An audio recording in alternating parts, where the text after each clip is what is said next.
What is going on, everybody, and welcome back to another Yu-Gi-Oh! Go Rush episode review. Today, guys, we are going to be going over episode 6 of Yu-Gi-Oh! Go Rush. I'm very excited, as always, to be going over these episodes with you guys, so without further ado, let's jump straight into it. So, generally speaking, what were my thoughts on episode 6 of Yu-Gi-Oh! Go Rush? I thought the episode was good. Obviously, this episode was to piggyback off of the last episode based off of Yuhi and Eudius's initial reactions in this episode. Obviously, Yuhi isn't able to really get over what happened with the Earthamar to the point where it has made him sick to his stomach, while Eudius is kind of struggling with the whole thing that happened with Zygo. Obviously, in the last episode, Zygo had revealed himself to the group after stealing the Earthamar away from Yuhi, and Eudius was obviously shocked by this. Obviously, he knows, or he thought he knew, that his commander was dead. You know, we saw him in an explosion that seemed like it should have killed him, but obviously that did not happen. And Eudius was not only surprised to see that he was still alive, but the fact that he was on Earth. And, you know, he's still trying to figure out, you know, what's going on with this whole situation. You know, Yumu's trying to figure out this as well, and plus with the Earthamar, you know, she's now even more curious about the Earthamar, and Eudius is about to leave the UTS building to try and figure this out on his own, but Yuhi and Yumu are able to stop him, and Yumu tells him, you know what, you're not doing this alone, we're gonna help you try to figure out this whole situation, what's Zygo and what the heck his motives are, why does he want the Earthamar. After all, it's like I said, Yumu is very interested in the Earthamar now, and she wants to learn more about this as well, even though Yuhi is a little, you know, not really interested in it right now because he's still sick to his stomach about the whole situation. But obviously, you know, Yumu is going to do what she wants. So obviously, Eudius thanks them, and basically they spend the next week trying to do research to find where Zygo even is, because obviously they know he's on Earth and that he's somewhere in Matsuba Town, but besides that, they don't really have any lead on Zygo and where he is, and more importantly than that, what his whole thing with the Earthamar is. Why does he want the Earthamar? So, you know, they spend the next week trying to locate him and basically doing research to try and find him. Does not work. And then, you know, to kind of get their mind off of it, we basically get to go down an urban legend trope as Mr. Omino basically pitches to the group to kind of deal with some urban myths that have been going about, which, before we even get into that whole aspect, we get introduced to the next old Sevens looking character, that being Mr. Omino, you know, obviously being an inspiration, or might be, you know, depending on whether or not you think these are the same characters from Sevens or not, whether or not this is Omino Yoshiro or a different person. And, you know, just like the others, like Mr. Tazaki and Miss Maki and Mr. Yagi, they have a slight difference in them. Obviously, you don't have Mr. Omino going behind people, even though he peeks behind Yuhi when we first see him in this episode, but he has a completely different aspect to him with urban legends. And, you know, this isn't the first time that we see him doing it, even with Omaro Yoshiro, because remember, he told those stories when he first debuted, and in this case, he is telling stories about urban legends, and instead of screaming his name, you know, indicating, you know, look behind you or something behind you, this time his whole thing is about whether or not you believe it or not. That is up to you in regards to the urban myths.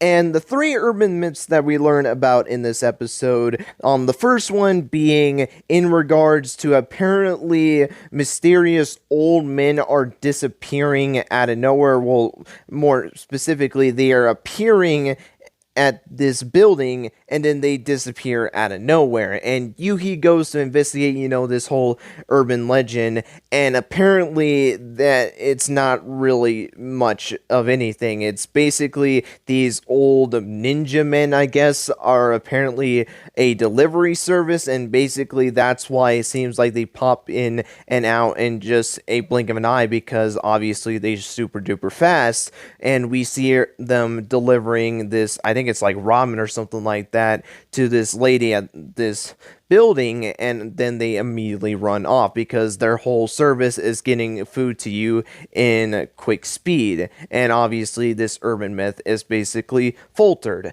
The next urban myth is about this statue that disappears out of nowhere, and Yuumu goes and investigates this, and they see two men taking the statue that she was spying on, and she's obviously trying to figure out, why they're stealing the statue from his podium, only to find out that the reason why they're taking it is because apparently there have been kids that were pulling pranks on the statue by basically, tampering with it. So they basically lock it up in a warehouse so that way, people cannot actually interact with it. So obviously that urban myth has been faltered. And then the third urban myth is about the Flatwoods Monster apparently appearing in this warehouse-looking building, and Eudius goes to investigate that, and when he gets to the warehouse, he sees this weird chair out of nowhere, and instead of expecting it and maybe just trying to, leave it alone, curiosity gets the best of him, and he decides to sit on the chair. And it was around that point that Yuhi and Yumu are basically being able to reunite with Eudius, because obviously they were able to find out that their urban legends that they were trying to figure out were basically false. Eudius has not been able to find anything of his own as well. That is until the chair comes to life, and we get to see the Flatwoods Monster for the first time. And the Flatwoods Monster name was, I think, Mitsuzuku, I believe is how you're supposed to pronounce the name. We get to see this character for the first time, which if you had been paying attention to the opening, is the final alien character a part of Zygo's group. So we've gotten all of the aliens revealed, which was very quick. I was not expecting to see all the aliens in the span of 6 episodes, but I honestly don't mind that, as long as obviously this doesn't indicate, 13 episode arcs, which I guess that is something to kind of talk about, is the show going to do the same thing that Sevens do? I'm just going to say it right now, I don't think they'll do 13 episode arcs, just because I feel like the only reason they did 13 episodes was because of the episodes that they missed due to the 2 hiatuses that they had. So that's why I don't believe they'll do 13 episode arcs, is because if they did do 13 episode arcs, obviously, they wouldn't be able to fit the time frame, to actually have enough episodes for whether or not they're going to have a 2-year running anime, which I do believe Yugioh Go Rush is going to last. I think for this generation of Yu-Gi-Oh, it's going to last 2 years. So because of that, and the whole time frame doesn't really work, in my opinion, that's why they're not going to do 13 episode arcs. They might do something like 15 is probably the least that I think they'll probably do. Maybe they'll go up to 26 episode arcs. Who really knows? But that's obviously something to kind of look forward to as we're going through Sevens. And I haven't really talked about it much, so that's why I'm discussing it now. But I obviously want to hear you guys' thoughts on that, because I know that's going to be a big question that's going around when it comes to Yu-Gi-Oh! Go Rush, because obviously that was a big complaint with a lot of people when it came to Sevens, was that the 13 episode arcs did ruin a lot of arcs, because the arcs were way too short, and the just 13 episode arcs just did not work. So obviously a lot of people want to see that go for this show. Now, I do believe that the 13 episode arcs are going to go away, because obviously we're not going to be having, the breaks that we had in Sevens because of the whole pandemic. So that's my reasonings for it. But hey, if you think they are going to stick to 13 episode arcs, I would love to hear your reasonings down below. But, I got off track there a little bit. Obviously, this is not discussing whether or not they're going to do 13 episode arcs or not. I might do a separate video on that even though I don't really need to at this point. But getting back to the actual episode, obviously they encounter Mitsuzuku for the first time, and then, long story short, they end up challenging this creature to a duel. And basically, the stipulation is that if Eudius wins, then they have to stop terrorizing the children, because Mitsuzuku has basically been doing all of this and basically had this urban legend told about him is because he wanted to scare off children. So basically this duel is that if Eudius wins, he is forced to stop scaring children and basically let this lay to rest. But if Mitsuzuku wins, then he can still do whatever the heck he wants. So that's where we get into the duel between Eudius and Mitsuzuku. And general thoughts on the duel, this is easily the best duel of the show so far, and yes, I'm going to be honest with it, it's just because of the fact that we are finally done with the tutorial duels. Thank freaking God. I was sick and tired of the tutorial duels. It lasted 5 freaking episodes. We had 5 episodes of tutorial duels, and although this episode was more kind of just basically taking all the knowledge that we learned from the last 5 episodes and incorporating it into this duel, that is completely fine. Obviously, Eudius is still a newbie when it comes to rush duels, and basically we get to see his improvement as a duelist in this episode, because obviously he's taken all the knowledge that he's learned in these last couple of episodes to basically put them all together in this duel against Mitsuzuku. It's basically his first test as a rush duelist, and throughout the duel, obviously, he's doing pretty well. He does make a pretty big mistake throughout the duel when he activates a trap card a little too early, so he wasn't able to get the full benefits of the trap card, and it ended up punishing him very substantially to the point where he almost lost the duel, but it didn't matter in the end. Obviously, he was still able to win this duel, but it was really cool to basically Eudius grow as a duelist. We see him making a mistake in the episode, but you know what? He was still able to bounce back from it, and we were basically able to see him take that knowledge from the mistake that he had to basically help him win the duel. And not only that, we get to see his deck improve for the first time. We actually see him incorporating spells and traps into his deck, because even though he misplayed with the trap card where maybe it would have been in a lot better situation, he was still able to use a trap card to basically help him in the duel, because if he didn't activate that trap card at all in the duel, he would have obviously lost the duel right there and then. And then we get to see him use the spell card to basically be able to help him get over Mitsuzuku's monsters, which I really did like his deck. I thought it was a pretty interesting deck, obviously taking the urban legends that we had learned about in this episode and basically incorporating that into a deck was really, really cool. And I will say this, he had a pretty unique deck, but a pretty cool one in my opinion. So it was pretty cool to see him debut for the first time and get to see his deck for the first time. And I honestly thought it was a really cool deck. And going back to Eudius, seeing him using the spell card to be able to get over his monsters to help him win the duel, that was really cool to see.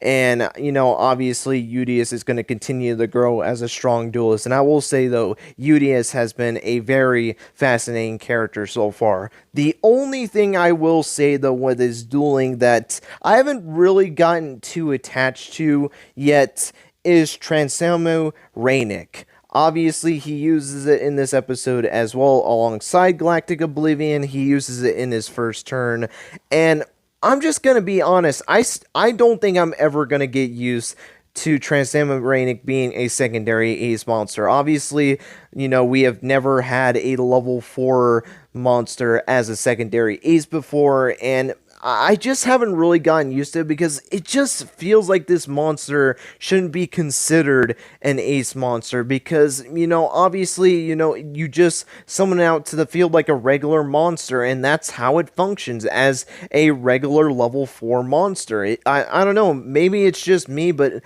Transamo Rainic, besides, having its own special summoning animation, hasn't really felt unique enough. Not saying that it's been done badly, that's not what I'm saying at all. I think for trying to make a level 4 monster a ace monster, I think they've done really well in it, but I don't know, and I just do think it's aspect that I'm just never going to get used to Transcendent Rainic being an ace monster, because obviously I've never pictured a level 4 monster as, an ace monster. Like, obviously, you can look at combo starters, like, I've been recently playing, Tri-Brigade on Master Duel more specifically, and, that's like saying Tri-Brigade Fractal is an ace monster, and, obviously I don't see, like, Fractal as an ace monster, I see him as, like, an extender, just a regular monster that you would use in a duel, not an ace monster. And that's kind of the same with Transdynamic Rainic.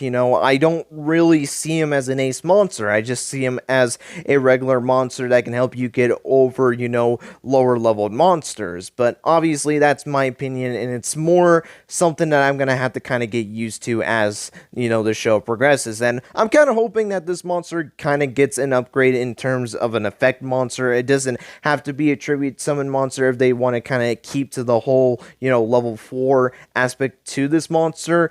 I just feel like something kind of needs to change with it, because, and again, it's probably just because I'm not used to it yet, but I just feel like they need to do something a little bit more with this monster if they're going to push it as an ace monster, because, again, it just feels like any other generic normal monster. But we're just going to have to wait and see on that. But Eudius ends up winning the duel against Mitsuzuku. Not really surprising at all. I feel like this is not the time to have Eudius lose a duel yet. I feel like you should be having him lose when he faces someone like Zygo, and maybe even a bigger threat than Zygo. But he ends up winning the duel, and we get to find out that Zygo was actually there the entire time, which was very interesting and not really surprising in my opinion. I felt like we kind of needed to see Zygo in this episode, especially what happened in the last episode, and I'm very glad that we got to see him. And boy, oh boy, has Zygo really grown on me as more time that we've seen him on screen, and we get to finally see what his whole situation is with the war, because obviously that was a big question that kind of came with Zygo. What was his whole aspect of the war? Obviously, Eudius is trying to use rush tools to basically make peace with the war and stop the war, and Zygo basically wants to do the same thing, but he wants to end the war basically by killing the enemy force. And boy, oh boy, do I like the ideology that's going on right now. Obviously, you have Eudius that wants to stop the war, but more in a peace sense, where basically Zygo just wants to end it by killing the enemy force. And I love this parallel between the two. And he even tries to recruit Eudius to join his side to basically stop the war. And although, yeah, Eudius wants to stop the war, this is not the way he wants to do it. And he tells him, no, I'm not going to join with you. This is not the way to do it. Obviously, Zygo wants to use rush duels as well, just like Eudius, but Eudius wants to end this war in peace, and that's what he's going to stick to. And, Zygo, commends him for it. This is something that he's used to when it comes to Eudius. And then he has probably one of the greatest moments from him so far, where he basically says, this is why I despise you. Obviously, he's not agreeing with his ideals whatsoever, and he hates that. He hates the fact that he is not following his ideals of basically killing the enemy force to finish them off once and for all. And before anything else can get really ugly, we see Manabu steps in. He captures Mitsuzuku, but Zygo is able to get away, and basically that's how the end of this episode goes. So, yeah, very great dialogue between Zygo and Eudius. And one other thing that I forgot to mention is that I loved the flashbacks from this episode. Obviously, we get to see how much of an influence that Zygo was to Eudius. We see multiple events. We even see it in the duel as well, how these different events that Zygo had with Eudius, where, he was kind of teaching him these different things on the battlefield, and it basically helped him with the duel against Mitsuzuku. That was done very, very well in the episode. I really did love that aspect when it came to this episode, and probably was my favorite part of the episode, where we got to see these different flashbacks from the war, and basically seeing Zygo in his commanding form, and kind of learning a little bit how Zygo was on Velgear and how he was this respected commander, and kind of now seeing, what he's turned into. Again, hoping it's not the brainwashing trope, but boy, oh boy, I'm very excited to see more from Zygo, and I am super excited when we get to see Eudius and Zygo confront each other in a duel. I'm very excited to see where this plot is going to go. But with that being said, that is going to be it for this episode review.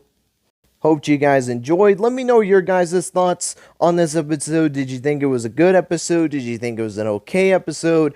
Or did you not really like this episode at all? Let me know your guys' thoughts on the duel between Eudius and Mitsuzuku, and whether or not it was a good duel or not. And let me know what you guys think of Zygo so far. Do you guys like him as a character? Do you think he's okay, or do you not care for him? And also, do you guys think this show is going to follow the 13 episode pattern? Again, I do think this is a very important topic when it comes to the show. Obviously, Sevens had followed this trope. Well, Go Rush followed this trope. It's being done by the same studio and the same writers. We're just going to have to wait and see. But with that being said, that's going to be it. Thank you guys so much for watching. And until next time, guys, take care and have yourselves a great rest of your day. まるで蜃気楼手を伸ばして蜃気楼真っ白に染ま